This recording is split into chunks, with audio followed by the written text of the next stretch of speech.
अस्सलामुअलैकुम students. Metallography and heat treatment subject में students हम स्पेसिमन प्रिपरेशन जो है वो कर रहे हैं। तो इसमें हमने फर्स्ट जो स्टेप्स हैं वो कर चुके हैं, सैम्पलिंग, रफ ग्राइंडिंग, और अभी हम जो पढ़ रहे हैं वो है माउंटिंग। माउंटिंग स्टूडेंट्स में लास्ट लेक्चर में हमने पढ़ा था कि माउंटिंग जो है 4 तरीके से कर सकते हैं हम, और ये माउंटिंग हम उन स्पेसिमन्स की करते हैं जो ऑकवर्डली शेप्ड होते हैं, स्मॉल स्पेसिमन्स होते हैं जिनको हम इंटरमीडिएट और फाइनल पॉलिशिंग में होल्ड नहीं कर सकते। तो ऐसे स्पेसिमन्स को हम जो है उनका साइज जो है वो बड़ा कर लेते हैं। कैसे कर लेते हैं कि उनके इर्द गिर्द कोई माउंटिंग मटेरियल जो है वो डाल के उसका साइज जो है उसको हम बड़ा कर सकते हैं ताकि हम उसको इजीली होल्ड कर सकें फॉर फर्दर ऑपरेशंस। तो स्टूडेंट्स, हमने माउंटिंग जो है उसमें माउंटिंग प्रेस को डिस्कस किया था, और हमने पढ़ा था कि माउंटिंग प्रेस में 2 तरह की माउंटिंग हम कर सकते हैं, thermostatic mounting, thermoplastic mounting. Thermostatic जो है ये बैकलाइट इसमें हमने यूज किया था, थर्मोप्लास्टिक जो है इसमें हमने लूसाइट रेजन यूज किया था, और इन दोनों में जो टेम्परेचर था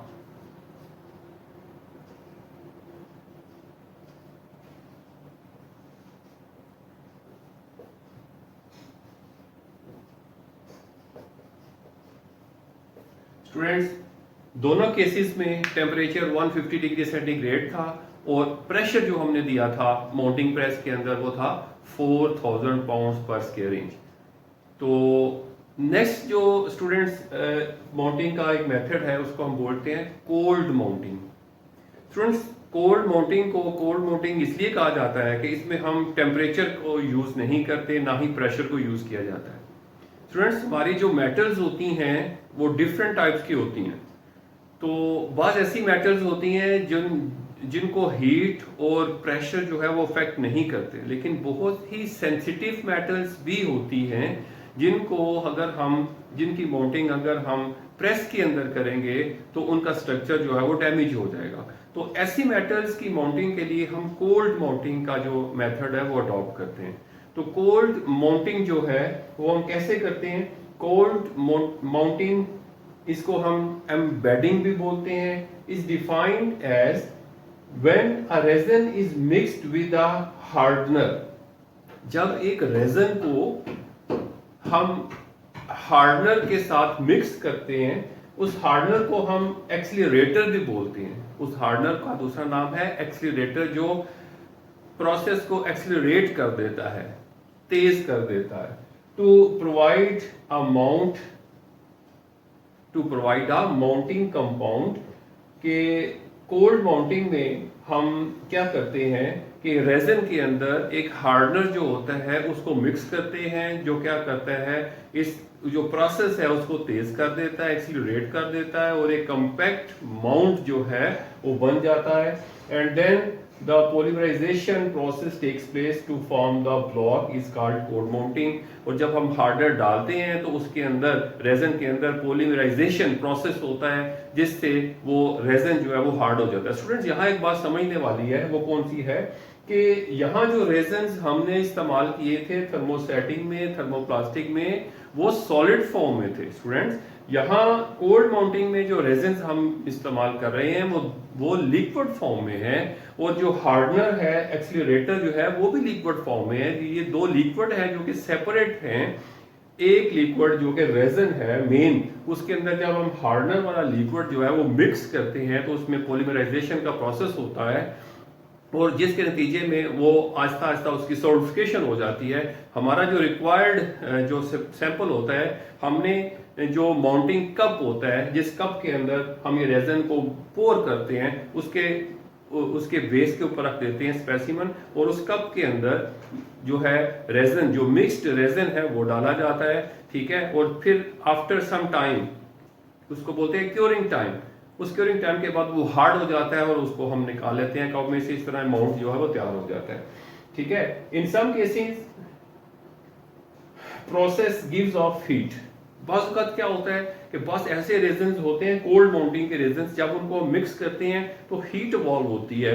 उस रिएक्शन में से जो पॉलीमराइजेशन रिएक्शन होता है उसमें से हीट इवॉल्व होती है, हीट निकलती है।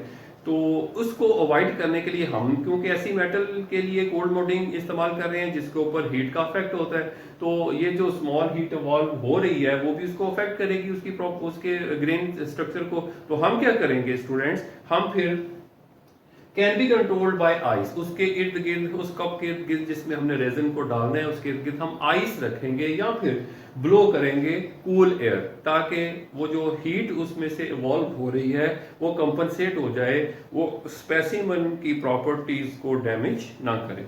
तो ये है कोल्ड माउंटिंग स्टूडेंट्स। तो cold mounting compounds are preferred for specimens that are sensitive to heat और प्रेशर। कोल्ड माउंटिंग हम उन स्पेसिमन के लिए प्रेफर करते हैं, ऐसे स्पेसिमन के लिए जिनके ऊपर हीट और प्रेशर से अफेक्ट होता है, उनका ग्रेन साइज, ग्रेन स्ट्रक्चर जो है वो डिस्टर्ब हो सकता है, इसलिए हम उन स्पेसिमन के लिए कोल्ड माउंटिंग का मेथड जो है वो अडॉप्ट करते हैं। तो स्टूडेंट्स, कोल्ड माउंटिंग की टाइप्स हैं, 3 सिस्टम्स अवेलेबल हैं। मीन के मार्केट में आपको 3 किस्म के रेजन्स अवेलेबल हैं।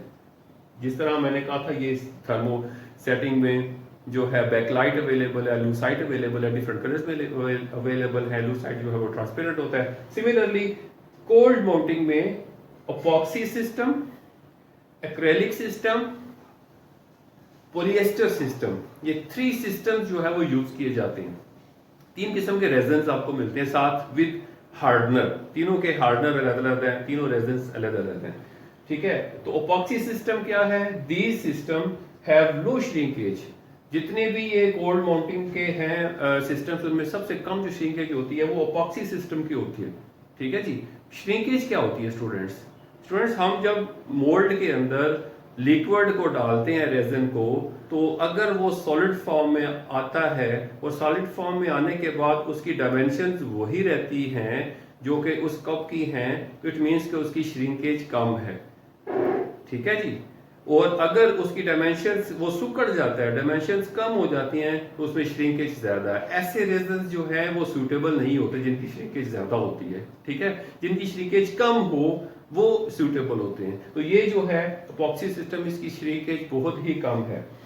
ऑफ ऑल रेजन्स, जितने भी रेजन्स है सबसे कम है। क्यूरिंग टाइम इज लॉन्ग, लेकिन थोड़ा सा इसमें एक प्रॉब्लम है कि इसका क्यूरिंग टाइम जो है वो लॉन्ग होता है। मीन कि जब हम रेजन के अंदर हार्डनर को मिक्स करते हैं तो सॉलिडिफाई होने तक वो थोड़ा सा ज्यादा टाइम लेता है as compare to other systems. But adhesion is excellent. लेकिन दूसरी तरफ देखें, श्रिंकेज भी कम है, लेकिन स्टिकनेस के वो जो वर्क पीस हमने इसके अंदर रखा है, जिसके इर्द गिर्द हमने रेजन को डाला है, उसके साथ स्टिकनेस होनी चाहिए, उसकी मजबूती होनी चाहिए। ये ना हो कि जब हम उसके ऊपर फर्दर ऑपरेशंस करें, पॉलिशिंग करें, तो क्या वो स्पेसिमन वहां से निकल जाए, नहीं, ऐसा नहीं होना चाहिए। एडहेजन बेस्ट होनी चाहिए। ये अपॉक्सी सिस्टम जो है इनमें श्रिंकेज भी कम है और एडहेजन, ठीक है, स्टिकनेस भी ज्यादा है, ऑल्दो इसमें थोड़ा सा क्यूरिंग टाइम ज्यादा है, ठीक है, लेकिन उसका कोई वो प्रॉब्लम नहीं है, इसके रिजल्ट्स जो है वो बेस्ट होते हैं। The hardened epoxy is ड्यूरोप्लास्टिक। अब इसका अफेक्ट क्या होता है, यानी ये इसकी प्रॉपर्टीज क्या होती हैं कि 2 तरह की प्रॉपर्टीज होती है ना, मैंने आपको बताया था रेजिन्स की, या थर्मोसेटिंग हो सकती हैं, थर्मोप्लास्टिक हो सकते हैं, या तो हीट उनके ऊपर अफेक्ट करती है, ठीक है, और वो बर्न होते हैं, फिर हीट अफेक्ट करती है, वो जो मेल्ट होते हैं। तो इनका क्या जो है वो बिहेवियर होता है अपॉक्सी सिस्टम का, ये ड्यूरोप्लास्टिक होते हैं। मीन इनका जो बिहेवियर है ड्यूरोप्लास्टिक, मीन थर्मोसेटिंग की तरह की प्रॉपर्टीज होती हैं। ये केमिकल का अटैक भी इनके ऊपर नहीं होता और हीट इफेक्ट भी नहीं होता ज्यादा। ओके, ये था अपॉक्सी सिस्टम स्टूडेंट्स। नेक्स्ट है एक्रेलिक सिस्टम। ये भी रेजन्स हैं, एक्रेलिक रेजन्स इनको बोला जाता है। इजी टू यूज रेजन्स हैं विद लो क्यूरिंग टाइम। अब इनकी क्या प्रॉपर्टी है, इनका क्यूरिंग टाइम कम है as compare to epoxy system, long नहीं है, थोड़ी जल्दी से ये सॉलिडिफाई हो जाते हैं, एंड लो श्रिंकेज, और श्रिंकेज भी कम है, ठीक है।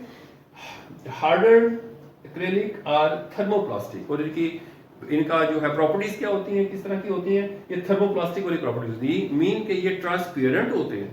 अब इस केस में भी हमारे पास स्पेसिमेंस ऐसे होंगे कि अगर तो कोई रीजनेबल साइज है तो फिर हम उनमें कलर्ड जो है रेजन्स यूज करेंगे। अगर बहुत ही स्मॉल साइज है तो फिर उसके लिए हम ये एक्रेलिक सिस्टम जो है इसको यूज करेंगे ताकि ये ट्रांसपेरेंट हो और स्पेसिमन हमें नजर आए, जस्ट लाइक थर्मोप्लास्टिक रेजन्स। ठीक है, तो ये भी जो इनके अंदर भी रेजिस्टेंस होती है अगेंस्ट टेम्परेचर, अगेंस्ट केमिकल। जो केमिकल के अगेंस्ट रेजिस्टेंस क्यों जरूरी है, नेक्स्ट स्टेप हम इसमें करने जा रहे हैं, वो है एचिंग। और मैंने बताया हुआ कि एचिंग क्या है, हमने डाइल्यूट सॉल्यूशंस, एसिडिक सॉल्यूशंस के अंदर इनको डिप करना है ताकि इनके स्ट्रक्चर जो है रिवील हो सके। तो ऐसे रेजन्स होने चाहिए जिनके ऊपर केमिकल अटैक भी ना हो और जो हीट से अफेक्ट भी ना हो। तो स्टूडेंट्स, तो थर्ड वन जो हमारा कोल्ड माउंटिंग का सिस्टम है वो पॉलिएस्टर सिस्टम है। तो ये भी अवेलेबल है resins. These belongs to the catalysed system. ये सेल्फ कैटलाइज्ड सिस्टम है। ये ऐसे रेजन्स हैं जो इनमें पॉलीमराइजेशन सेल्फ होती है, लेकिन इसमें भी जब हम हार्डनर की जरूरत होती है, जब हार्डनर डालते हैं तो ये हार्ड हो जाते हैं, लाइक एक्रेलिक सिस्टम। ये सेकंड वन जो हमने पढ़ा है एक्रेलिक सिस्टम की तरह, ये भी इनकी भी श्रिंकेज कम होती है। ठीक है, क्यूरिंग टाइम भी कम है, curing time is short and are duroplastic. लेकिन इनकी जो प्रॉपर्टीज हैं वो थर्मोसेटिंग वाली हैं, ड्यूरोप्लास्ट होते हैं ये। ठीक है, लेकिन इनके ऊपर भी हीट का और केमिकल का इफेक्ट नहीं होता है। तो ये 3 सिस्टम्स हम यूज करते हैं कोल्ड माउंटिंग में। तो जो भी अवेलेबल हो आप यूज कर सकते हैं और जो भी रिक्वायर्ड हो आप यूज कर सकते हैं। तो ये स्टूडेंट्स हमने क्या पढ़ा कि हमने रफ ग्राइंडिंग के बाद, ठीक है, स्पेसिमन की रफ ग्राइंडिंग के बाद हमने नेक्स्ट जो स्टेप था हमारा स्टूडेंट्स वो इंटरमीडिएट पॉलिशिंग था।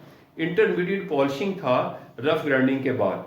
लेकिन दरमियान में हमने एक ऑप्शनल जो है वो एक टॉपिक पढ़ा है, वो है माउंटिंग। ये मैं बता चुका हूँ ऑप्शनल है।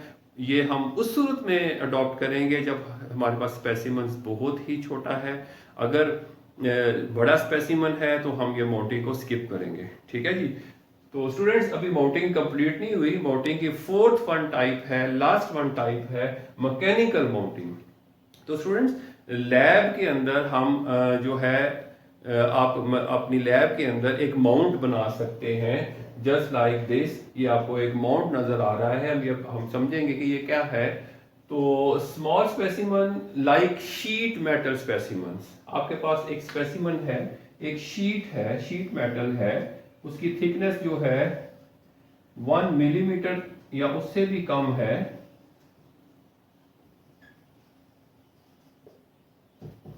शीट मेटल स्पेसिमन, इसकी थिकनेस जो है वो बहुत ही कम थिकनेस है इन स्पेसिमन्स की।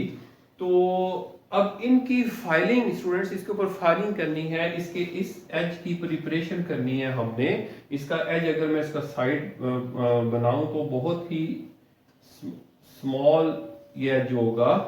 हम पढ़ चुके हैं ये लेस देन 1/4 इंच है। तो जब इसको हम इसकी फाइलिंग करेंगे तो इसके एजेस तो राउंड ऑफ हो जाएंगे, ये राउंड ऑफ हो जाएंगे। तो ये हमें रिक्वायर्ड नहीं है, हमें फ्लैट एजेस चाहिए।